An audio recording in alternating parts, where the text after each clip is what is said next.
بسم اللہ الرحمن الرحیم۔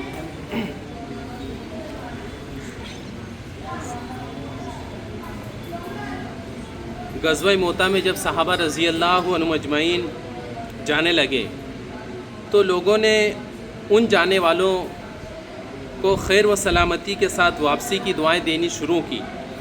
اس پر حضرت عبداللہ بن رواحہ رضی اللہ عنہ نے اس وقت 3 شعر پڑھے جن کا مطلب یہ ہے: میں تو واپسی کے بجائے یہ تمنا کرتا ہوں اللہ میری مغفرت فرما دے، اور اس کے ساتھ ہی ایک تلوار سر پر ایسی لگے جو سر کے 2 ٹکڑے کر دے، یا کوئی برچھا ایسا مجھ میں گھسے جو اتڑیاں اور جگر چیرتا چلا جائے۔ جب میدان جنگ پر یہ حضرات پہنچے تو ان حضرات کی جماعت 3000 کی تھی، اور وہاں پہنچ کر معلوم ہوا کہ دشمنوں کی جماعت 2 لاکھ ہے۔ اس بنا پر صحابہ رضی اللہ عنہم اجمعین میں مشورہ ہوا کہ اول آپ صلی اللہ علیہ وسلم کو اس حالت کی اطلاع دی جائے، اس کے بعد بھی اگر حضور صلی اللہ علیہ وسلم کا ارشاد ہو تو لڑائی شروع کی جائے۔ جب عبداللہ بن رواحہ رضی اللہ عنہ کو معلوم ہوا یہ مشورہ ہو رہا ہے تو وہ آئے اور کہنے لگے: تم لوگ بھی عجیب ہو، جس چیز کی تمنا میں نکلے تھے اس کے بارے میں مشورہ کر رہے ہو۔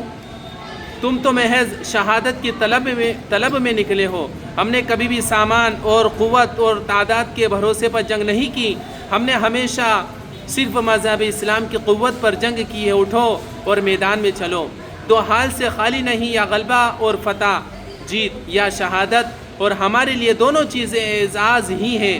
ان کی یہ بات سن کر سب کے سب جنگ کے لیے تیار ہو گئے اور جنگ شروع ہو گئی۔ نبی اکرم صلی اللہ علیہ وسلم نے روانگی کے وقت حضرت زید بن حارثہ رضی اللہ عنہ کو امیر مقرر فرمایا تھا اور ارشاد فرما دیا تھا کہ اگر یہ شہید ہو جائیں تو حضرت جعفر ابن ابی طالب امیر ہوں گے، وہ بھی شہید ہو جائیں تو عبداللہ بن رواحہ امیر ہوں گے، اور وہ بھی شہید ہو جائیں تو اس وقت مسلمان مشورے سے جس کو چاہے امیر بنا لیں۔ چنانچہ میدان میں جب حضرت زید رضی اللہ عنہ اور ان کے بعد حضرت جعفر رضی اللہ عنہ شہید ہو گئے تو لوگوں نے حضرت عبداللہ بن رواحہ رضی اللہ عنہ کو آواز دی، اور یہ لشکر کے کنارے پر تھے۔ گوشت کا ایک ٹکڑا ان کے ہاتھ میں تھا۔ 3 دن سے کچھ بھی چکھنے کی نوبت نہ آئی تھی۔ کسی نے آ کر کے کہا حضرت جعفر رضی اللہ عنہ شہید ہو گئے۔ حضرت عبداللہ بن رواحہ رضی اللہ عنہ نے اپنے نفس کو ملامت کی، برا بھلا کہا کہ تو دنیا ہی میں مشغول ہو رہا ہے، کھانے میں لگ گیا۔ یہ کہہ کر اس ٹکڑے کو پھینک کر جھنڈا ہاتھ میں لے کر آگے بڑھے۔ کسی نے وار کیا تو ہاتھ کی انگلی کٹ گئی۔ اس پر انہوں نے 3 شعر پڑھے جن کا مطلب یہ ہے: تو محض انگلی تھی جو خون آلود ہو گئی، اس کے سوا اور کیا ہوا، اور یہ بھی اللہ ہی کے راستے میں ہوا جو خود بہت اونچی دولت ہے۔ اے نفس، اس بات کو سمجھ لے کہ اگر تو شہید نہ ہوگا تو ویسے مرے گا، مرنا تو بہرحال ہے ہی۔ دیکھ، جس چیز کی تو تمنا کر رہا تھا یعنی شہادت کی، وہ سامنے آ گئی۔ اگر تو اپنے پہلے 2 ساتھی زید و جعفر کا ساکارنامہ کرے گا تو ہدایت یافتہ، ہدایت پایا ہوا ہوگا، اور اگر تو نے اپنا قدم ان سے پیچھے ہٹایا تو بدبخت ہوگا۔ اس کے بعد اپنے دل سے کہا کہ تجھے اس وقت کیا خیال ہو سکتا ہے؟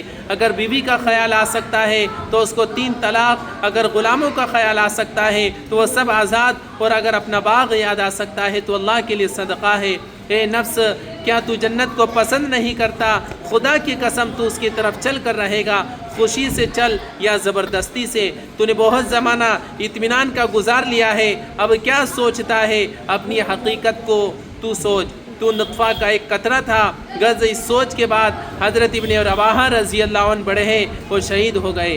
حکایت صحابہ میں قصہ تفصیل سے گزر چکا ہے، اور اس 9 قسم کے اور بھی قصے گزرے ہیں۔